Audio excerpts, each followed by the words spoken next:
My brother sued me for ruining him, but the court didn't know I had 72 pages of receipts and a match waiting. Hi, I'm Ryan. I'm 36, and exactly 1 year ago, my brother slammed my laptop shut on Christmas Eve and called me useless. It's funny what finally makes you snap. Not the late-night wire transfers, not the years of unspoken expectations, not the dozens of times I rearranged my life to clean up his messes. It was the laptop. He slammed it shut like I was his secretary, not the reason he wasn't bankrupt.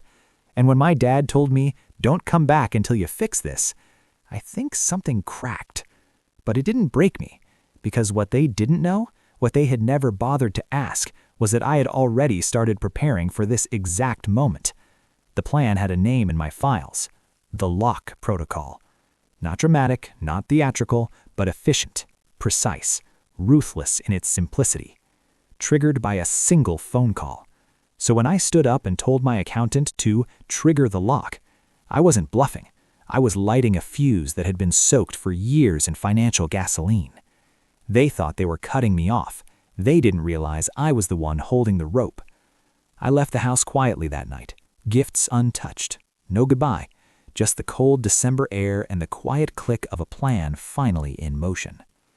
The first failure hit within 20 minutes. The next would come in 40. By dawn, my brother's empire would be in flames. And for the first time in years, I slept like a baby. By Christmas morning, the dashboard on my laptop looked like a battlefield. Every alert that popped up was a monument to something I used to protect. 9:42 a.m., Derek's mortgage auto payment failed. 10:03, business credit card declined at a coffee shop. 10:17, lease company triggered repossession protocol on his SUV. I didn't have to do anything. The system ran itself. I had spent 3 months with my lawyer and accountant setting up the cleanest financial extraction imaginable. It wasn't illegal. It wasn't even dramatic. It was just clinical. Each account I had guaranteed, removed. Each co-signed lease, legally terminated. Every dollar I had silently inserted into his success story, documented, detached, and filed. He had built nothing. I had been the scaffolding. The only reason his image held up under scrutiny for so long was because I stood behind it, holding the weight.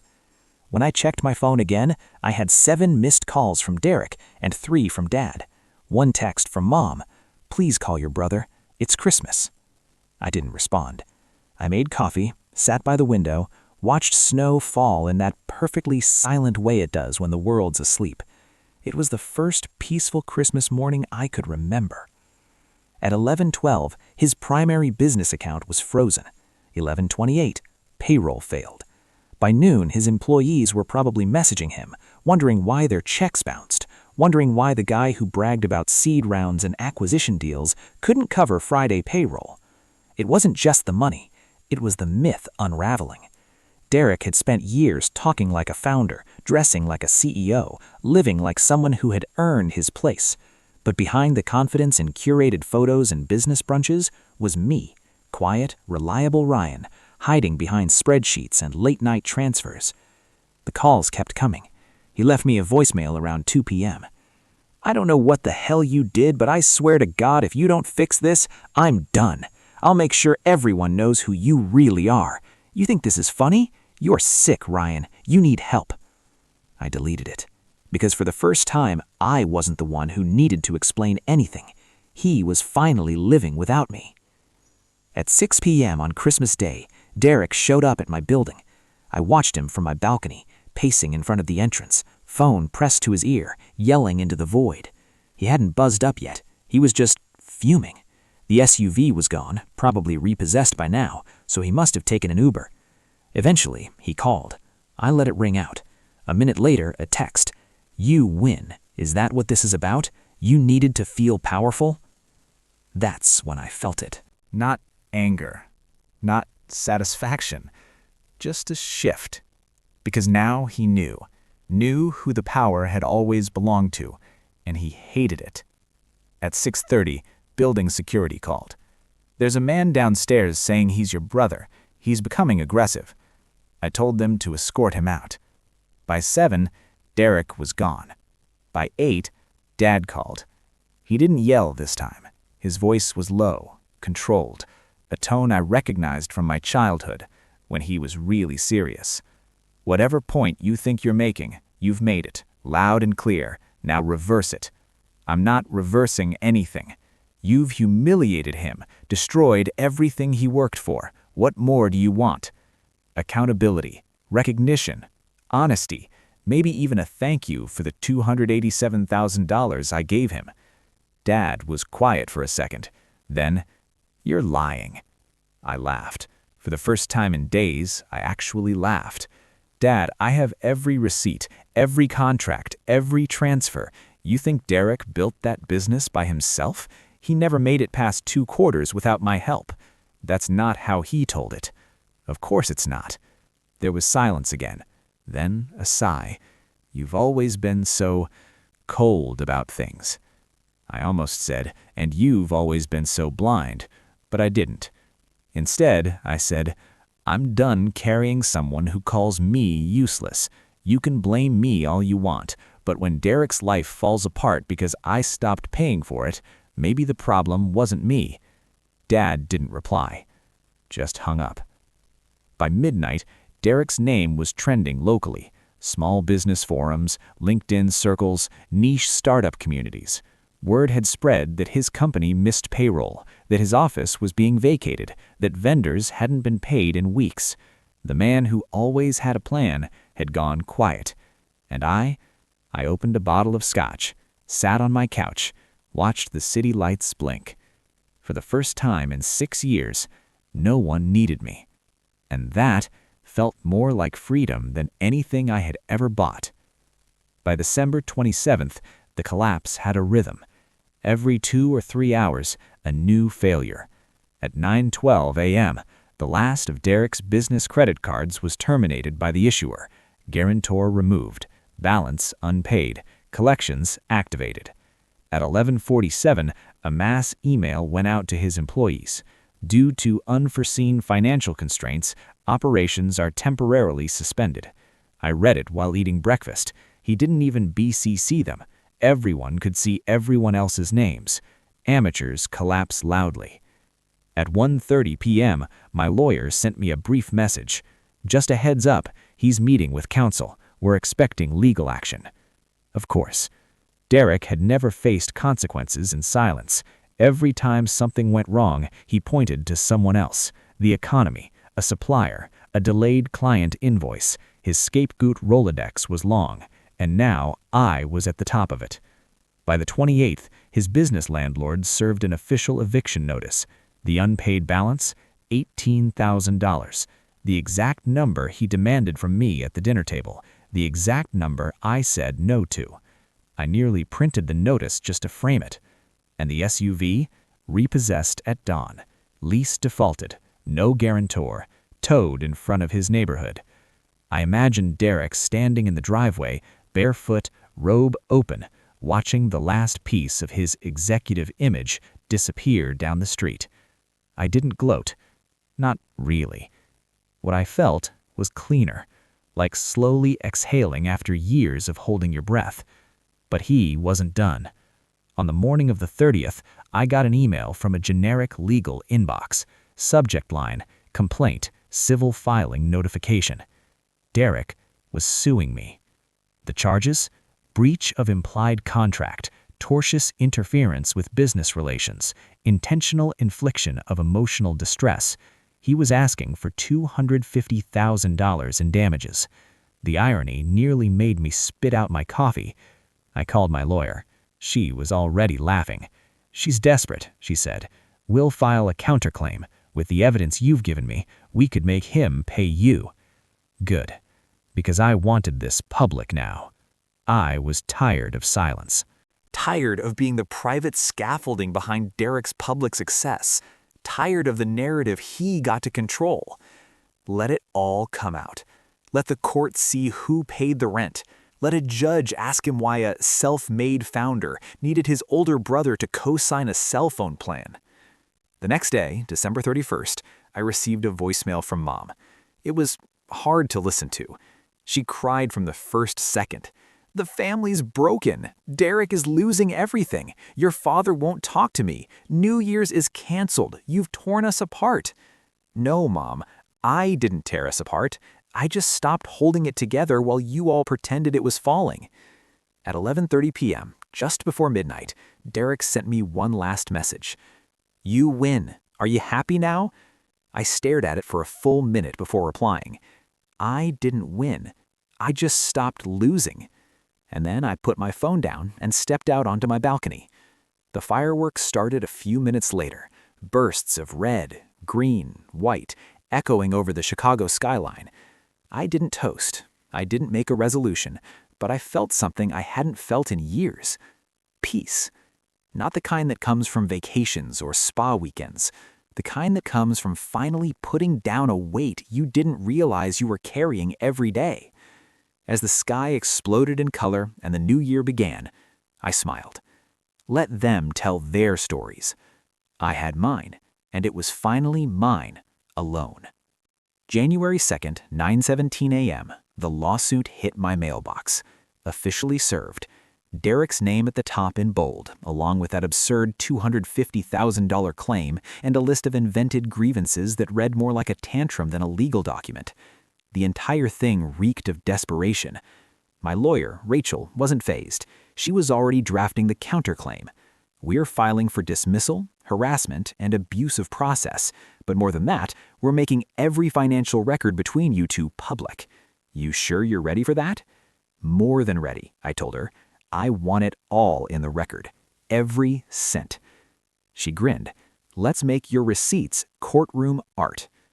That same afternoon, Rachel submitted our response. Attached, a 72-page exhibit labeled A. It included everything.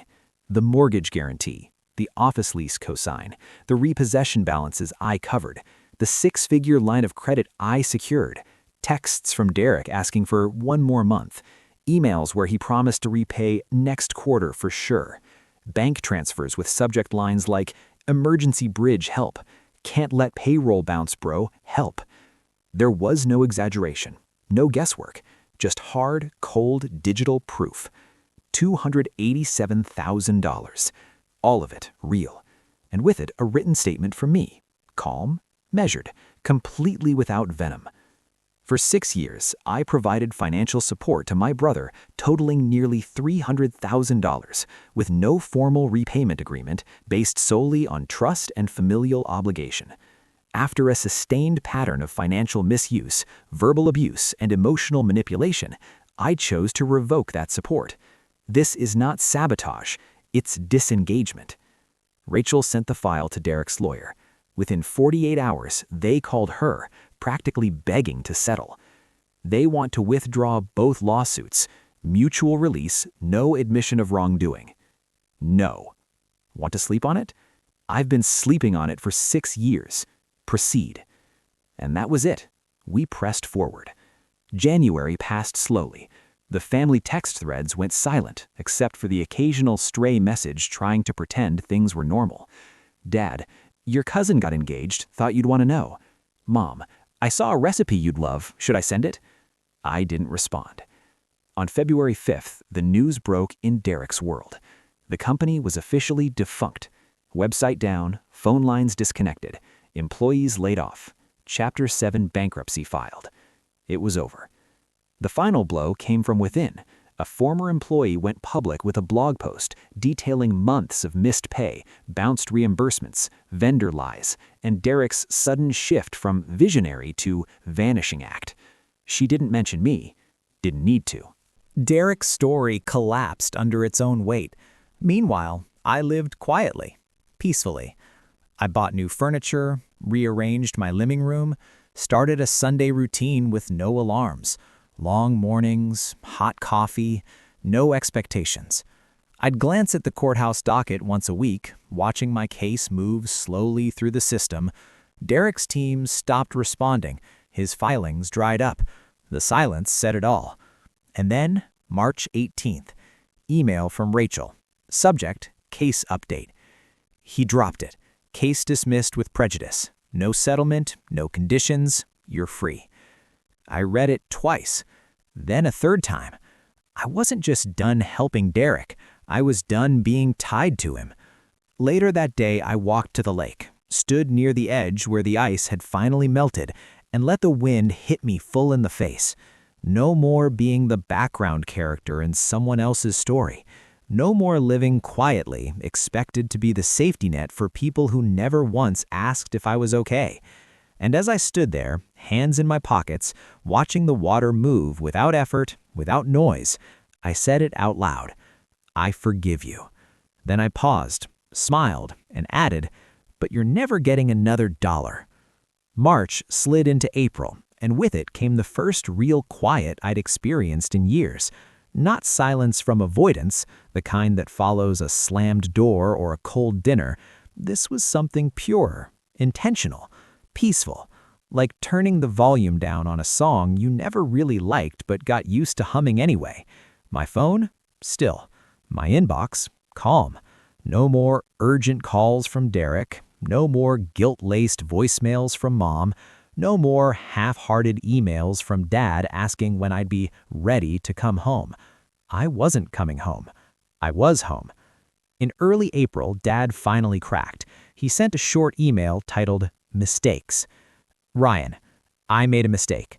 I shouldn't have taken sides without knowing the facts. I let your brother's version of success blind me to your sacrifices. I hope someday we can talk. Dad. I stared at it for 5 minutes. No response came to mind. He hadn't asked if I was okay. He hadn't acknowledged how he looked me in the eye and told me not to come back. He just hoped I'd forget. I archived the email. Later that week, my cousin Jenna reached out. She was the only one who hadn't chosen a side during the whole ordeal. We had coffee downtown. Nothing heavy, just casual. You seem lighter, she said. I am lighter, I replied. She didn't press, just smiled and told me Derek was living back at home. Jobless, carless, planning to start fresh, whatever that meant. Mom says he's still angry, she added. Of course he is. He's been angry since the free ride ended. But I wasn't angry anymore. Not really. The court documents were closed, my countersuit dismissed with no need because there was no one left to counter. The financial firestorm I'd triggered had burned through Derek's empire, and all that was left now was smoke and silence. One night, I sat down and wrote a letter. It wasn't for anyone. I wasn't going to send it. It started like this. Dear Derek, you called me useless after I gave you $287,000, after I kept your business alive for 6 years, after I answered every midnight call, covered every broken promise, and sat through every family dinner where you got praised for things I paid for. The rest of the letter was complicated, honest, sharp in places, gentle in others. I ended it with, I don't hate you. I don't want revenge. I just want a life where I don't disappear every time you speak. And now, finally, I have that. You're free to rebuild, and I'm free to live without pretending I owe you anything. I folded it neatly, burned it in the sink. The smoke curled up like a ribbon, soft and gray. I watched it rise, thinking not about what was lost, but about everything I had finally gotten back. And for the first time since Christmas Eve, I let go. By May, I was a ghost to my family, intentionally. I changed my phone number, created a new email, shut down the old social accounts they used to reach me. It wasn't rage that drove me to do it. It was survival. People think disappearing means drama, but most disappearances happen slowly, quietly. You stop responding. You don't go to the dinner. You let the holidays pass. And one day, they realize they don't have access to you anymore, and they panic. But they never ask why. In June, I booked a trip. Norway, 2 weeks, mountains, silence, cabins with no internet. No one knew I was gone. I hiked 12 miles on my second day, climbed through fog, across moss-covered rocks, until I reached a ridge that looked out over a silent fjord. I stood there alone, the wind pushing hard against my chest, and realized nobody needed me. Nobody was asking for anything, and I missed nothing. It wasn't loneliness, it was peace. On the flight home, I slept through the entire second leg, deep, uninterrupted sleep. Not the shallow kind you get in hotels or when your phone's buzzing under your pillow at 3 a.m. asking for one more loan. In August, I got promoted. Senior VP, new office, bigger bonus, a raise I didn't even ask for. I celebrated alone with a rare bottle of scotch I had been saving for something that mattered. This did, because I earned it. Not with inherited charm, not by selling someone else's dream, not by coasting on someone's faith in me. I earned it by showing up every single day, even while my own family looked past me like I was just background noise. In September, I met someone. Her name was Talia. We sat next to each other at a friend's dinner party. She asked what I did, and I told her. She nodded. Do you like it? Nobody ever asked me that. Just, how much do you make, or what's your title? Yeah, I said. I like it a lot more now. By our third date, she asked if I had a close family. I paused, then told her the truth. No, not anymore. She didn't flinch, just sipped her drink and said, that's fair. Later, she told me her family wasn't simple either, that everyone's carrying something. The trick is finding people who don't expect you to carry it all alone. We kept dating, slowly, on my terms, no pressure. For the first time, I didn't feel like I had to earn someone's affection by overperforming. I could just be Ryan, not the wallet, not the fixer, just me. And the more I lived that life, the one I built without strings, the more I realized how small my old world really was, how loud it was with other people's expectations, how exhausting it was to be the invisible glue, and how free I felt now that I had let it all come undone. On Christmas Eve, 1 year to the day after Derek slammed my laptop shut, I lit a candle, made myself a perfect steak, poured a glass of wine, and stayed home. No tree, no forced cheer, no texts from anyone named Mom or Dad or Derek. Not because I blocked them, because they stopped trying, and I didn't miss a single one of them. I watched an old black and white movie I used to love as a kid. I remembered watching it once in the background of a chaotic family Christmas. Derek loudly pitching some revolutionary app idea to our uncles. Dad pouring drinks and talking about IPOs like he understood what they were. That night, I just wanted to hear the dialogue. This time, I actually could. Halfway through the movie, I got up and opened the fireproof safe in my closet. Pulled out the thick envelope, evidence, Derek M. It had been untouched since March. I slid it out, flipped through the crisp printouts, and for the first time, felt nothing. No anger, no pride, just closure. Every number on those pages was a piece of me I had given away, quietly, for years, and now finally, I was whole again. I walked over to the sink, held the envelope above the basin, and lit the edge with a match. Watched it burn. The heat curled the paper into black flakes. $287,000 in ash. The receipts, the proof, the case I had been building, preserving, protecting. I didn't need it anymore, because the people I'd kept it for were no longer allowed inside my life. When the last page turned to ember, I rinsed the sink, dried my hands, and sat back down on the couch with my wine. I slept early that night. No noise, no phone calls, no family asking why I wasn't around. Because now, they all knew. I don't exist on their terms anymore. In the new year, I planned a trip with Talia. Tokyo this time. She'd never been. I wanted to show her my favorite street vendor in Shibuya, the little shop that sells nothing but handmade paper and silence. I told her about the Derek saga one night in November, not in detail, just the broad strokes. She didn't ask for the full story. She didn't need to. She just listened, touched my hand gently, and said, "I'm glad you got out." Me too. I still think about it sometimes. What might have happened if I had just paid the $18,000? If I'd caved one more time?